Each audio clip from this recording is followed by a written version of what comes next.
Good morning mga kapang! Good morning! Sa aming morning edition show na Ito My Face. In your face. Alright, good morning once again. Nandito po kami ngayon mga kapang. alright, Umagang kay ganda. Ating kumustahin ng ating mga kaibigan dyan sa buong Pilipinas. Sa buong Pilipinas, lalong-lalo dyan sa Luzon, sa Visayas at Mindanao. Yan. At sa mga 710 islands in the Philippines. In the Philippines, yes. Morning edition. Sila ngayon ay nanonood sa aming show. Yan. Alright. Yung mga tayo, Dok. Alright, Dok. Okay, kape muna tayo. Dahil nandito kami sa, Yan. Ito yung ating inalaga ng mga tao. Oh, yan. Bawal talaga mag-vlogging. Oo. Dahil ang vlogging, nagagalit ang mga ang mga illegal ang mga nagagalit yung mga anti-illegal. Anti-illegal. Oh. Lalo na ang ating mga kaibigan dyan sa, Oo. Dakulahan. Mga... nagagalit sila. Wala silang Why? Bakit nagagalit sila? Oh, dahil sinisira nila ang kalikasan. Na yung kalikasan na yan ang nagbibigay pugay na you are the legit Filipino citizen. Yan. Papagalitan ko kayo. Opo, tama yan. Lahat ng mga minors, lahat ng mga ginagawang mga illegal dyan. Yan. Na, huwag nyo nang gawin yan. Nakakasira sa kalikasan yan. Tignan naman po. Tignan kung gaano kaganda ang ating kalikasan. Yes. Namumula-mula po yan. Yes. Kulay ginto yan sa hapon. Yes. Sa umaga yan ay kulay Okay. Tama yan. Pink yan sa tanghali. Diba? Tama yan. Napakaganda yan mga kapaa. Yes. Kung bakit kailangan natin pagandahin, alagaan at mahalin ang ating sanlibutan. Dahil kung wala mga yan, mawawala ang tao. Pero pag ang tao nawala, mananatili sila. Nakita niyo po ba kung gaano kahalaga ang mga kalikasan? Ganyan natin sila dapat mahalin dahil mahal na mahal tayo niyan. Higit pa sa kanino man. Diba? Alam ko nakikinig kayo ngayon yung mga tataas na mga katungkulan dyan sa Senado, mga cabinet members. Oo. Alam ko. At merong nag-report na isa sa mga dyan ay may-ari ng mga mining operation dyan. Yan. Dyan sa buong Pilipinas. Hindi ko na babating kung sino kayo, pero hindi ko talaga alam.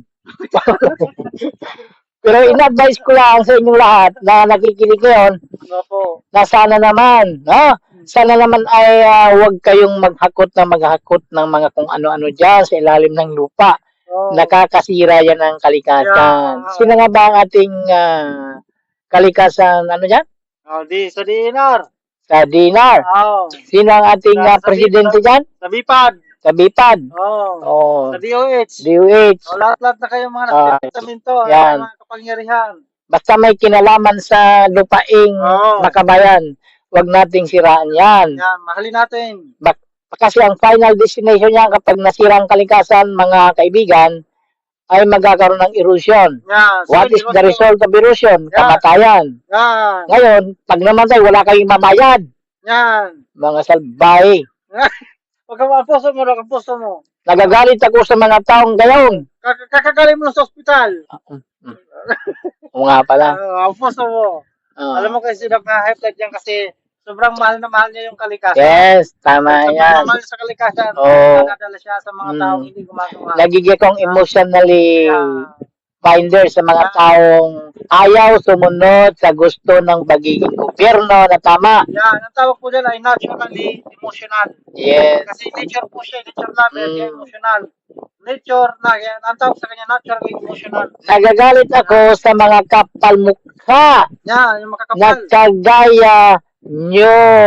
Yan. Huwag ka magalit yung puso mo, bakibalik ka naman sa ospital. Sana matauhan kayo sa mga ginagawa nyo. Ang puso mo, Dok. Kaya mo lang ang ating magandang kalikasan. Kaya nice kong pasalamatan itong nagtanim nito mga punong kahoy nito na ito ay naitayo nung siguro itong mga linagay na punong kahoy dito ay mga 10 years, more than 10 years na ito.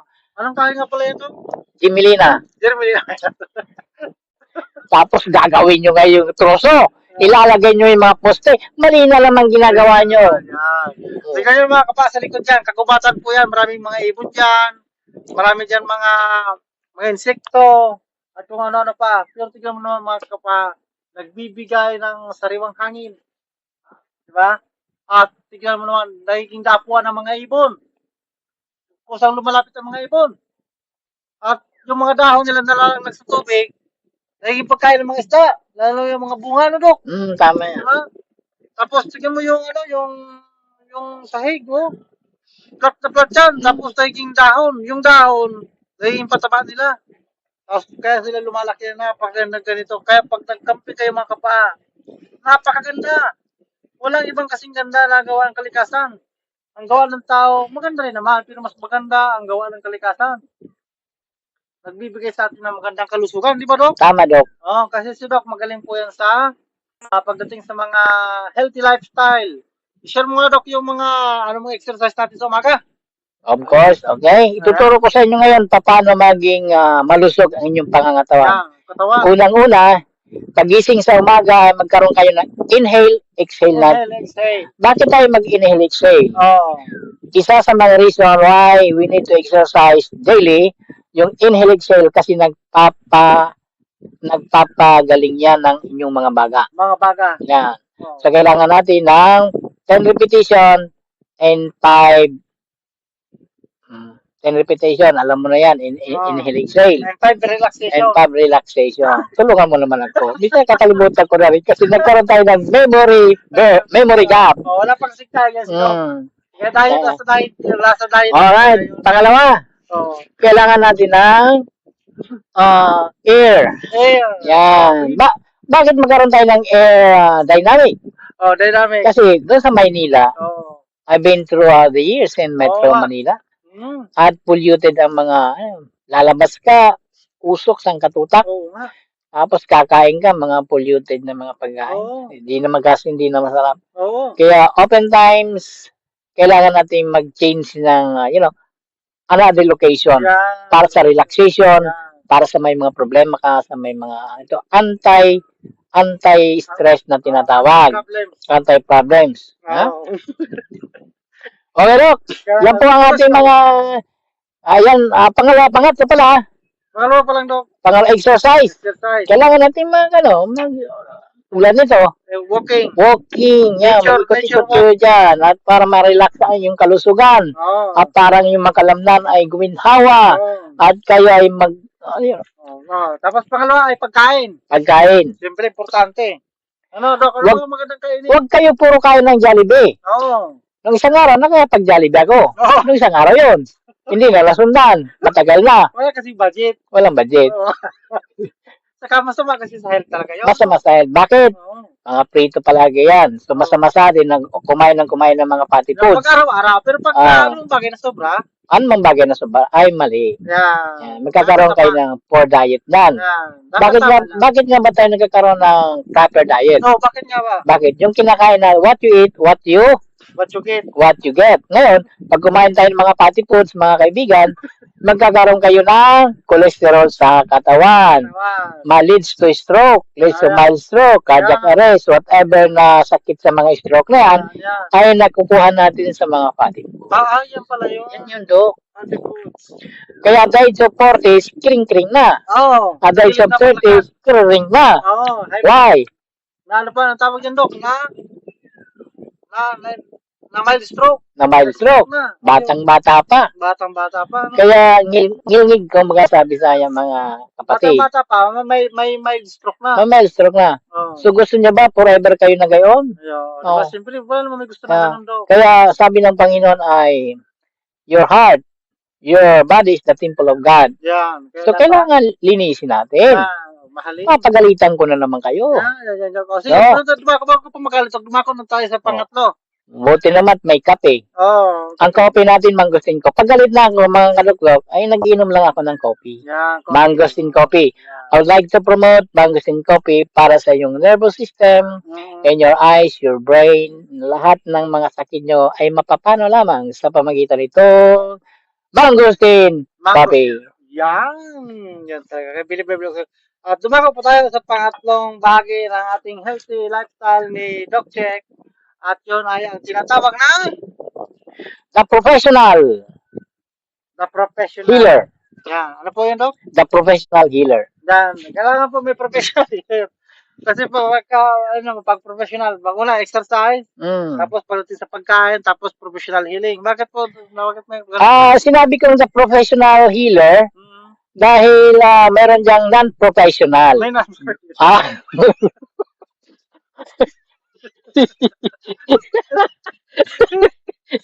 Sabi ko, bakit? Tingnan natin, Celtio. Ha? Non-prof ka. oh, Walang mga alam yan. oh, Hindi na gano'n, hindi yan hindi yung sa seminar ng tama. Nagkakabarangga, mga nagmaraligtaran. Maraming patay sa Pilipinas. The Philippines is the second rate na talagang mataas ang namatay. Why? Ay. Because they are not disciplining themselves. They don't have a proper discipline. Proper discipline. Ano Nagkakabarangga. ba yung mga proper at improper discipline? Siyempre, uunahin natin, punta tayo ng ating kalusugan. Oo, kalusugan. Mabalik tayo sa kalusugan. Oo. When we say formal and professional healer, ay nasunod talaga yan sa batas ng kalusugan. May batas talaga pala ang kalusugan. Ano yung binigay ng kalusugan ng Oh, Panginoon? Department of Health. Nandun yung tinatawag na nutrition. Nutrition. Akala ko po, Department of Health. Ang Department of Health, ay nagbibigay sila ng mga tip. Tulad niyang kapag mataas ang iyong uric acid, ay kailangan natin ng Health. medicinal plant ang tinatawag. Yung tinatawag nating Mga herbivore. herbivore.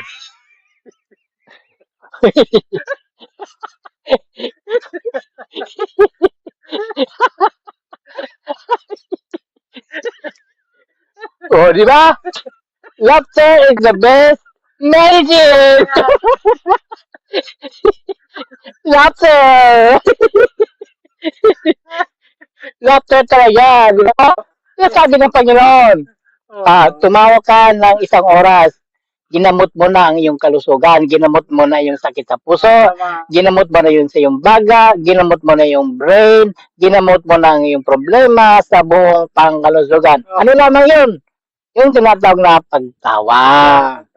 Pagtawa. Yung pala pagkatulog na sinasabi natin. Yung pagtawa. Pagtawa, una exercise, pangalawa pagkain, at pangatlo ay ang pagtawa. Yan. So, pinopromote ko yan sa ating mga kaibigan na gustong gumaling diyan. Mag-take kayo ng tinatawag na herbal. Herbal. At ang tawag sa inyo ay herbivore. Herbivore. O, diba? Siyempre, kasama lang herbivore na. Herbivore na. Lahat ng mga klase ng mga tinatawag na herbalist. Sino herbalist? Tulad natin. Ako, herbivore. Herbivore siya. Hindi ko yung bore. Parang boring and tuning yan. Radio program. Alright. So, balik tayo doon sa sa kalusugan natin na kailangan natin ng deep breathing. Deep breathing pala. Meron pala yun, deep breathing. Bakit pala may deep breathing? Kasi may hininga tayo hanggang dito lang sa lig. Huwag yan. Dapat pag huminga ka, hanggang doon sa puwet. Inhale, exhale pala. Para pagbaba mo, uutot ka. Ang tawag dyan ay gastroenteritism. Ano? Gastroenteritism. Enteritism. Parang may entrance lang May entrance. entrance. Pag hinga mo, parang siliyas. Uhahay. Uhahay. Ano na yan. So yung mga gas natin sa katawan, ilalabas yan. Mga toxic yan pag nauto tayo. Deep breathing. Deep breathing. Tapos pababa. Una ay exercise. Exercise. Ay hangin. Hindi, una ay exercise, pagkain, mga food food, yan. Tapos pangatlo ay ang health, naka-memory ka pala ako mga kapa. Health, deep breathing. Love is the best medicine. Laughter is the best medicine. Secret tips ni Doc. At ang pangapat ay ang deep breathing. Deep breathing. At ang panglima ay ang nutrition. Nutrition. Bakit kailangan natin nutrition? Kasi karamihan ngayon, the proper nutrition, kapag ikay kumakain ng tinatawag na complete and incomplete protein. Ibig sabihin, Doc, may proper nutrition, may improper. Yes, ano tama yan. Yun, ituturo ko muna sa inyo, yung tinatawag nating improper o not complete protein. Not complete. Halimbawa. Ibig sabihin, pag may protein, not complete. Yes. Halimbawa, nagluto tayo ng morning natin, Oo. nagpansit canton tayo. Oo. That's already carbohydrate. Hindi yan protein. Hindi yan protein, Oo. carbohydrate. Tapos, yung nanay mo, hindi alam na bumili ng pandesal. Oo. Hindi pa rin protein. Hindi protein, Oo. carbohydrate muli. Carbohydrate na naman. Yung tatay mo, magbili na naman ng balingoy. Balingoy. Carbohydrate din. Carbohydrate din. Walang protein. So, yan ang tinatawag natin improper o tinatawag incomplete protein. Carbohydrate before. Yan. Ngayon, tuturuan ko kayo mga kaibigan, nanonood ngayon sa aming program sa To My Face, In your Face, ng tamang tinatawag na complete protein. Halimbawa, nagluto kayo ng isda. Oo. Protein yan. Isda, protein. Nagluto kayo ng bigas. Niluluto ng kanin. Bigas ang isasaing. Oo. At yun ay may bigang kanin. Oo. Pag kinain mo yan mga kapatid, mga kaibigan, Oo. complete protein ang tawag yun. Yan ang proper Yan. nutrition. Yan. Bakit marami ngayon bakit marami mga malnutrition na problema? Oo, malnutrition. Bakit? Proper nutrition. Improper nutrition. Yung pala yun. Incomplete protein. Yan. Incomplete protein. Yan. Ano po ba talaga dapat to? Kakain ba tayo ng 5 beses, 3 beses, 1 beses, o walang beses? Ituturo ko kayo, Dok, ngayon. Oo. Bakit nagkakaroon na tinatawag na ulcer? Oo, ulcer. Tanungin kita, Dok. Bakit? Yung ba'y sobra sa kain o kulang sa kain? Siguro, Dok, ulcer kasi puro lalaki. Pagka puro babae, all ma'am. Ay, oo nga, tama yan, Dok. All ma'am. Ma'am, all ma'am. Ito, Dok, bakit nagkakaroon tayo ng ulcer? Una, bakit nga? siyempre gigising tayo ng umaga. Umaga. Kasi noong unang mga panahon ay yung aming profession nagtanong sa amin, taasan kami na. Bakit nagkakaroon ng ulcer? Bakit? Yung sobra sa kain, taas ang kamay. Nagtaasan. Hindi. Nagtaas yung iba. Yung walang kain. Tumaas din. Lahat, 90% nagtaasan. Pero may mga sakit na ulcer. May mga sakit. Nagtaasan. Na pinalawanag ni Doc Paipa, na halimbawa, kumain tayo ng morning na alas 6 ng umaga, at 3 hours, magpapahinga na yung nung bituka natin magiling. Pero nakaugalian natin mga Pilipino, kasi mayroon tinatawag na stock, maraming pera mga Pinoy. Mayaman. So, ibig sabihin, instead of resting sa ating bituka, gigiling na naman yan. Sige, giling niya. Siyempre, alas 12, kakain na naman yan. Imbis magpapay, gigiling na naman yung ating bituka. Trabaho ng trabaho. At 3 o'clock, yun na naman, i-stack na naman yan. Gigiling na ulit yan. Hanggang alas 6, hanggang alas 9 ng gabi, i-snack naman, kaunti na lang ang pahinga ng ating bituka. Kaya ang nagkakaroon ng gastroenteritis, basta may tis. May tis na kayo. Nagagasgas ngayon ang bituka. Yung pala. So that is the reason why ang ating acid nagpo-form siya at nagagasgas ang bituka at leads to ulcer. So ang tanong diyan, sobra o kulang? Ibig sabihin pareho. Parehong nagkakaroon. Sobra sa kain. Pag sobra sa kain, ulcer. Pag kulang, ulcer din. Sang-ayon sa Department of Health, walang pagtama naman ang kain mo, nagpapahinga ang bituka, walang nabanggit na karoon ng ulcer. Yan pala yun. Okay. Yung pa po ang tinatawag na proper nutrition. Kailangan sa tinatawag na proper nutrition, kumakain kayo ng wala sa oras. Ibig sabihin, kailangan may tamang oras na kung saan paghapon na, hindi na kayo kakain. Dok? Tama ba? Tama. Ganito yan. Ang tamang procedure talaga ng Love Health sa bituka natin, kapag gutom ka, kumain ka. Pagkagutom. Kasi yun ang time na para lagyan mo at gutom nga siya eh. Tumatawag siya. Pakainin mo ako. Hindi pakainin. Pero kung nakaugaling kasi natin mga Pinoy, na ito na yung routine natin, susi kakain natin. Yung mga Amerikano nga eh, 2 beses lang kumakain o 1 beses. Pero marami yan. Yung pala yun. Mga malalaki naman. Matataba naman. Yung dumako na tayo sa pang-anim. May pang-anim pa ba? Of course, may pang-anim pa. Yung ating tinatawag nating... Ganun ba yung pang-anim? Uulitin magbula sa number 1. Ganun lang yung mga kapag. Bula sa una, Ano pa, tapos sa akin, uulitin mo na yun. O, yun ang 5 health expert na may papayong Doc sa ating mga pang-araw-araw na buhay kung paano tayo magkaroon ng magandang at malusog na pamumuhay para sa ating magandang katawan. Ano, Doc? Alright, Doc, tama yan. Una ay proper exercise. Yes. At ang pangalawa ay ang food industry. Yes. At ang pangatlo ay ang best love is the best medicine. Yes. At ang pangapat ay ang kailangan importante yung Inhale, deep exhale. breathing. Deep breathing. Yung panglima naman natin ay ang Complete proper nutrition. nutrition. At ang pang-anim ay ang uulitin mo yung exercise hanggang saan. Yes. Gawin niyo po, Tama yan. malulok po siya. Para kayo ay magkaroon ng napakaganda at napakawalang kwentang kalusugan. Alright. Yan po.